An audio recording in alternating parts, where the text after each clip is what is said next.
I'm thrilled to feature Sheryl Bailey today, a guitarist hailed as a sizzling guitar goddess by All About Jazz. With a career that bridges masterful technique, lyrical melody, and a dedication to jazz education, Sheryl has left an incredible mark on the world of modern jazz guitar. Whether leading her trio at New York City's iconic 55 bar, touring internationally, or maintaining the position of assistant chair to the guitar department at Berklee College of Music, Sheryl continues to redefine what it means to be a jazz guitarist. So, Sheryl, good to see you. Yeah, good to see you. Thanks for having me on your show. Absolutely. Sheryl, before we started today, I started reflecting about a couple of the times I've seen you perform live in New York City, which was I saw you perform at the bar next door, and I also saw you perform at Fat Cat. So I started to think about those times and how much I love the music. So, the first thing I wanted to ask you was, what do you think the most challenging thing is about performing this music live with your band? Hmm. Well, I've built my career out of actually playing my own compositions, even though I know tons of standards and things like that, and I love them. But I set out to really play my own music, which really helped me develop my own style. Hopefully, I feel like if you hear me, you can recognize me. Um, I think the hardest thing is when you come into an audience and they don't know your music and finding a way to draw them in. And I especially love when I draw on people that aren't musicians or even have heard jazz before, which I've had that many times. So that's important because, you know, I also go out and play concerts and play standards, and if you have a jazz audience, they're going to recognize, oh, I love that song, and they draw you in. You don't really have to say much about it. So for me, since all the compositions come out of, I would say, sort of my diary of my life, um, people, places, things, I try to tell the story about that, and then for people that are for people that are musicians are going to just dig in and listen.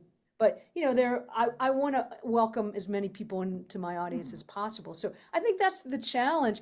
And you know, I feel lucky that I've been able to really make my career out of making my own music and bringing people in because it means a lot to me if somebody just said, "Oh, I got an email from somebody from India said they love this song. It's from which record did we do that on? Bullseye, called Two Brothers. It was one we used to play at the 55 bar a lot. Anyway, he said, "This is my favorite song, and I listen to it every day with my brother." That's got to feel incredible that we all have those recordings that we listen to so often, and for you to get that email and it's from across the world's got to feel so rewarding. Do you think that the composition helped really help you find your voice as a guitarist? Would or was it studying the music, or was the composition really, this is how I'm gonna find my voice, you think? Yeah, well, it's interesting because when I came up, I mean, obviously, like I said, I know tons of standards and I love them. And, I think especially when I came out of school, I loved Wes Montgomery, I loved Joe Pass, and somehow you're trying to maybe imitate them or pay homage to them or something, but there's only one of them. So, you always have a feeling like I could play a Wes Montgomery song, but there's only one Wes Montgomery. So I guess I was until I started really writing and playing my own music, I was trying to play like them, and there's only one of them. So and then so I think in playing my own music, I would say, well, I'm the boss of it. I know how I want it to sound, and I think through that it developed my sense of phrasing and melody. And now I feel that's a confident thing that I can bring. Now, if you want to play Wes Montgomery song, of course I can play, because I one time I really did know all those solos when I was a teenager. But I could play give homage to Wes, but now also I feel secure enough in my voice that I can play it in my voice. No, that's wonderful. And I was thinking about the way you play, and I was like, sometimes I can't help but imagine the way someone would play on a certain record that I really like that was made back in the 19, 60s or something. And what came to mind I would have loved to hear you play on the Grant Green record, Solid, the one with Elvin Jones, McCoy Tyner. Sure. So I mean, I was like, I would, it'd be really interesting to hear Cheryl on this record. I thought that would have been so cool. If you could go back to that Uh-huh. time period, where you are now and how much you've learned, who do you think you would hire to be in your band? Oh, definitely Elvin Jones for sure. Maybe Elvin, yeah, Elvin and McCoy and PC. Oh my, yeah, that would be amazing. So we were obviously so influenced by these master musicians and all the records, but we also take from, non-musical things, whether it's books or a life event, Mhm. that it maybe helps us find our approach. Can you think of anything non-musical that's a non-musical experience that's influenced your approach, you think? Yeah, well, actually, I'm really into fitness. And at different times I've studied different things. At one time I was actually got my certificate to be a trainer. And actually in that process, the discipline of study and form and technique totally relate to how I approach playing music. So, and also, for many years I was on the road just all the time. So that also just made me feel like a normal human being with my feet on the ground to, travel all day and then play a concert or something like that. Yeah, when you go on the road and have to travel all day, do you think something happens where it's like you let go of the tiredness and the fatigue, and then you're in the moment or something like that? Sometimes, yeah, sometimes some amazing gigs have happened where you're just totally jet lagged and yeah, you just go for it. No, yeah, I mean, because I know you reside up in the New England area, correct? Yeah, I'm still in New York. I still have my connection to my home in New York and then Sure. in Boston. Yeah. So when you're at Berklee now, I know you're the assistant chair of the guitar department. So you play a huge role in how the curriculum is, being shaped, that sort of thing. I would imagine the curriculum is slightly different since I went to school there, 20 years ago or something. Um, what have you brought into the curriculum you think that's helped it go in the direction it's going in now that you really Hmm. feel strong about? That's really a great question. I mean, we do have this tradition of our curriculum that there's a book that came out last year called Berklee Guitar Theory, which is the history of the guitar department and what we call the proficiency, which are the final exams, which is the core of our curriculum. And it's cool because the former chair, Larry Bayonne, wrote really the story because he was on the ground, how Mick Goodrick and he and all, Rick Peckham, all these really heavy players got together over the years and developed these things and said, these are, I always say to the students when they're coming, these are skills that we ask everybody. They're not genre related, you know? It's not jazz, they're like, oh, I don't play jazz. I'm like, everybody uses major scales. Everybody uses harmonic minor scale. So these are musicianship skills.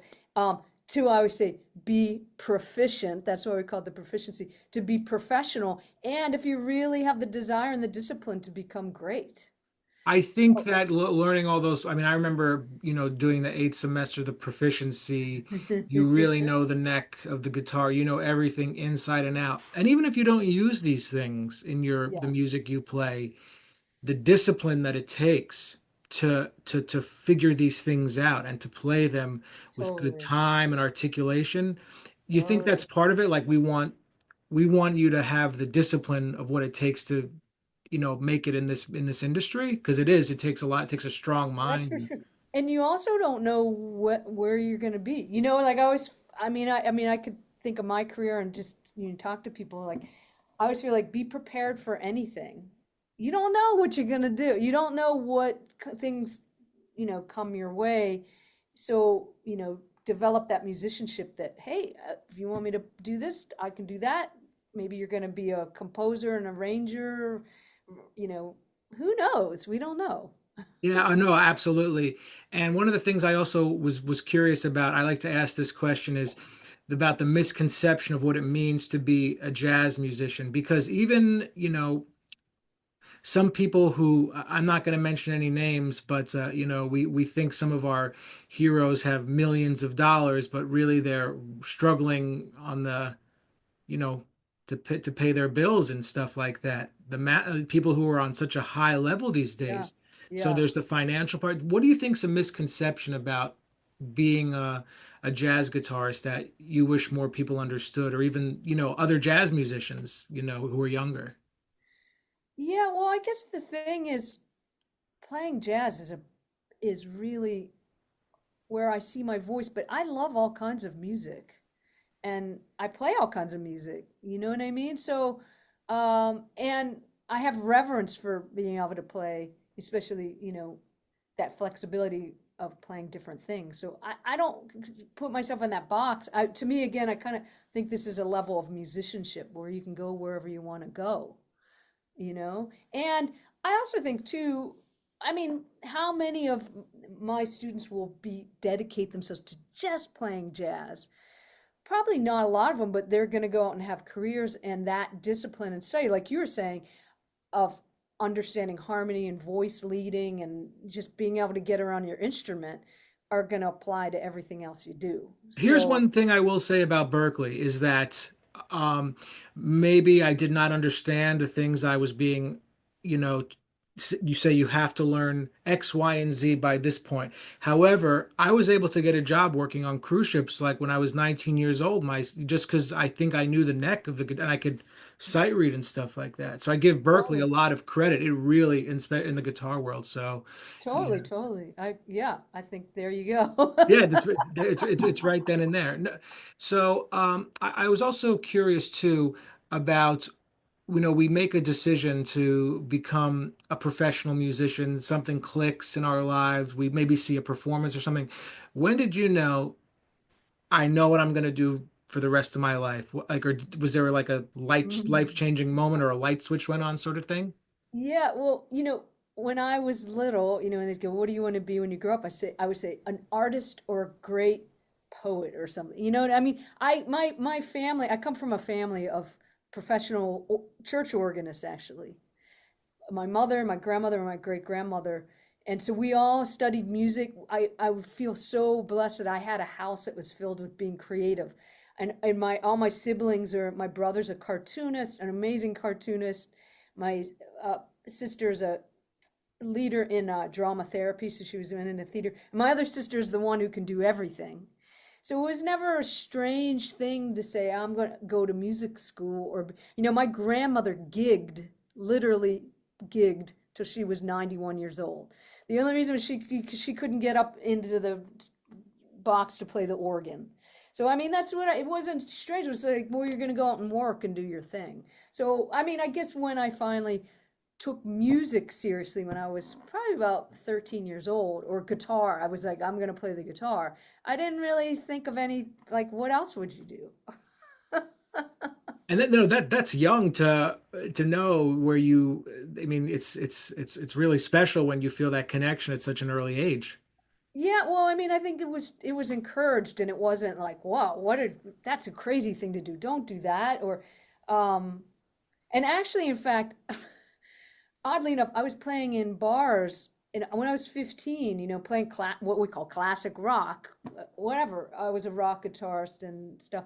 And I wasn't doing well in school, and my mother, you know, was upset, and she said, "Well, what are you going to do?" I said, "Well, I'm going to be a musician anyway." And she put it in my head to go to music school. She Oh said, "Well, wow. you have to go to music school then." I was like, "Wow, okay, let's do that."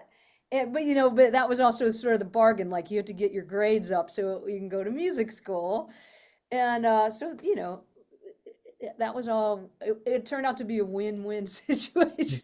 Did you have a ton of fun playing in those classic rock bands? Sure. I mean, and I saw a lot of stuff when I was a kid. I mean, I was really there just to play the guitar, really, Sure. whatever crazy stuff. I was just like, let's play. So that was what was on my radar. Was it like Led Zeppelin, the Yeah, Beatles? That, totally. And Bad Company. And oh, one of the first guitar riffs I learned was Funk 49. oh, Um, okay. yeah, all this stuff. I love that stuff.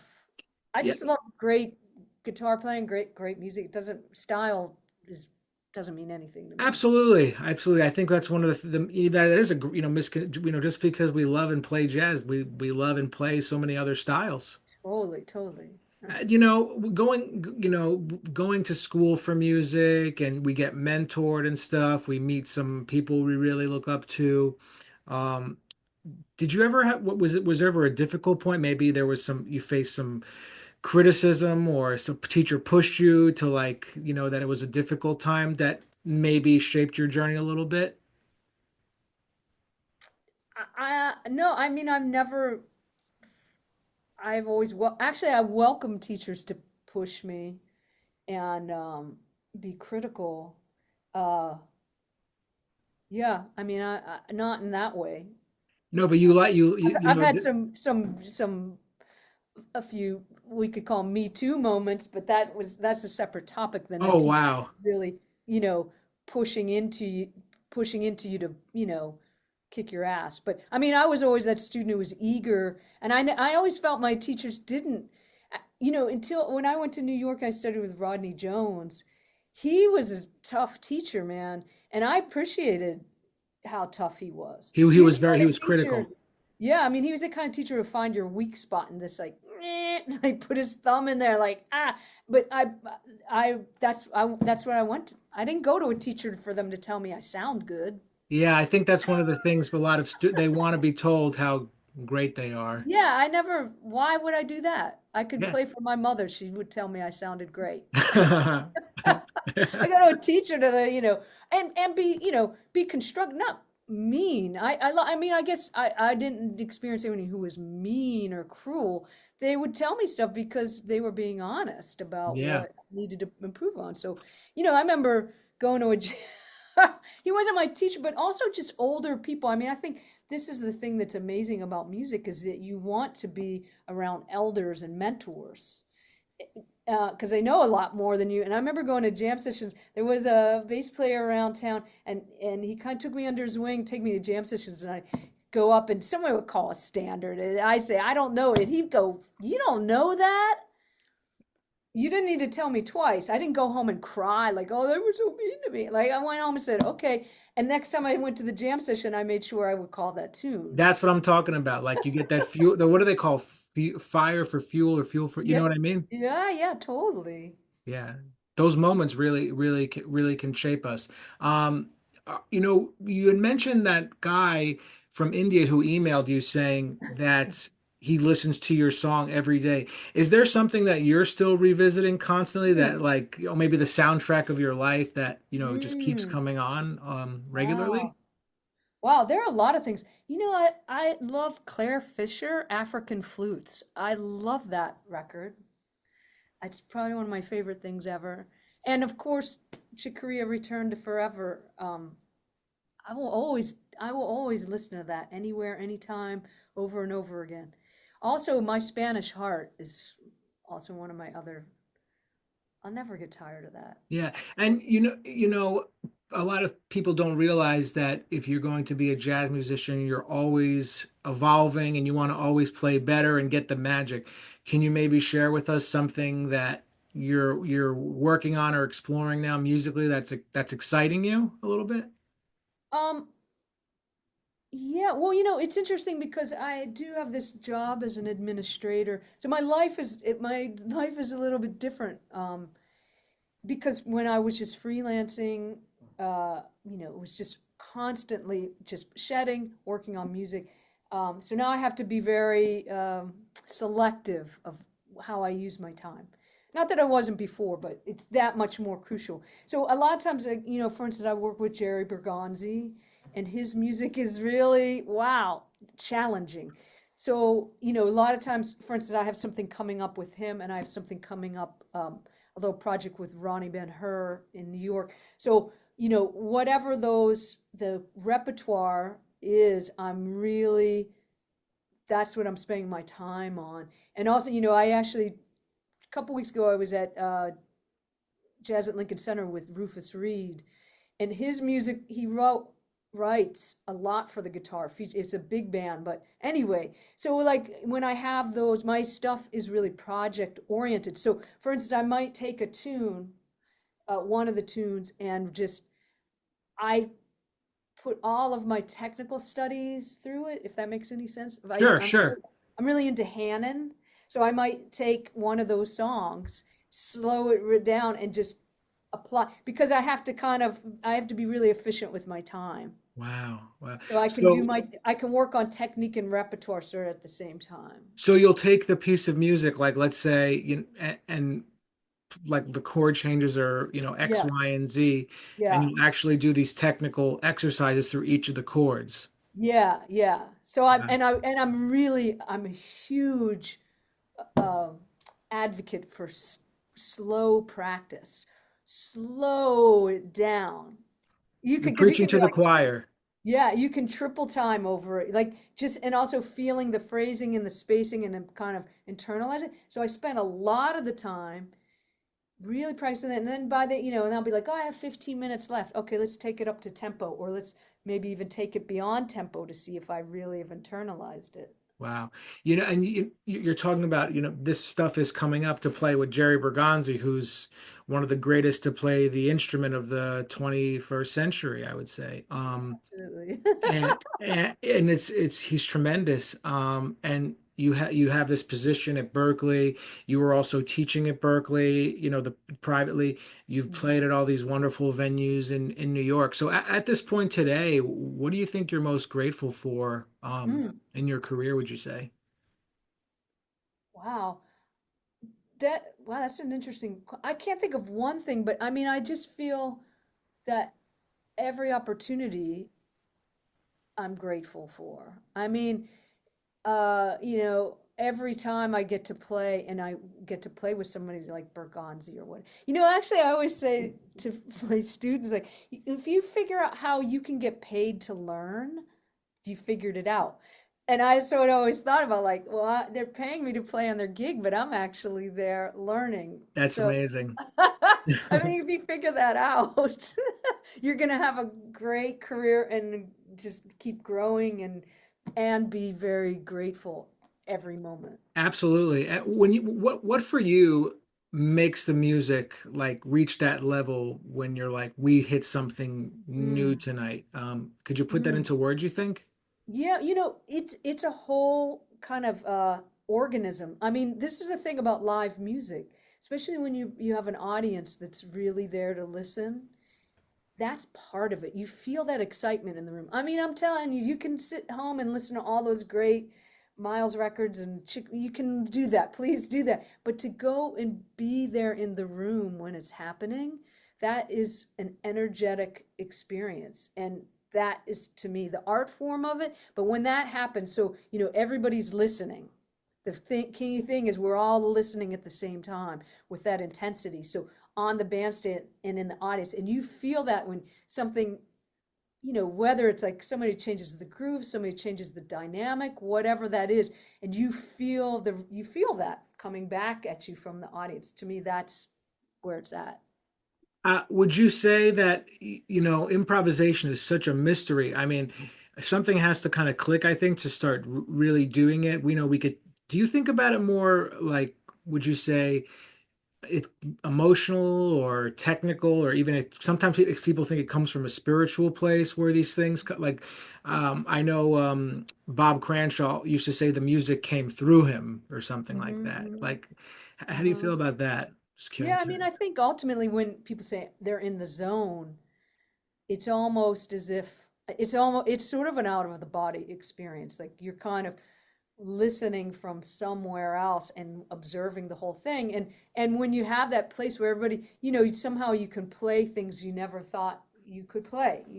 Yeah, so Yeah. where's that coming from? Yeah, I do believe I mean I believe in energetic spheres and that they're around us all the time. There's a lot more than just, straight up and down and they're all the time. You know what I mean? So Absolutely. I think when we can get together, we let go of that, whether that's the right brain or the left brain, we let go of that and allow ourselves to go in that place where it's not just straight up and down or sideways.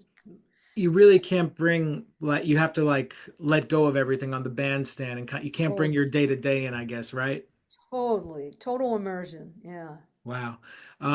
Let's if you could let me ask you a question. So when you've mentored somebody else, in the past or trying to help somebody, what's one thing like a crucial piece of advice you think they should know before getting into this business or saying, okay, I'm gonna do it. Mm. Don't take things personally. Nothing, don't get so personal about stuff. Like in this way, if someone says, "Hey, you got to work on your time or you got to work," don't take that personally. It's not on you, the person. So I think, and also have a great sense of humor. Those things will really help you get, you know, be able to make it through, I think. No, I 100% agree. I think if you have a sense of humor, if you mess up, if the other musicians you play with mess up, you're like, we're human. Totally, totally, It's we're not robots. totally. Yes. No, You have to have that sense of trust there. absolutely.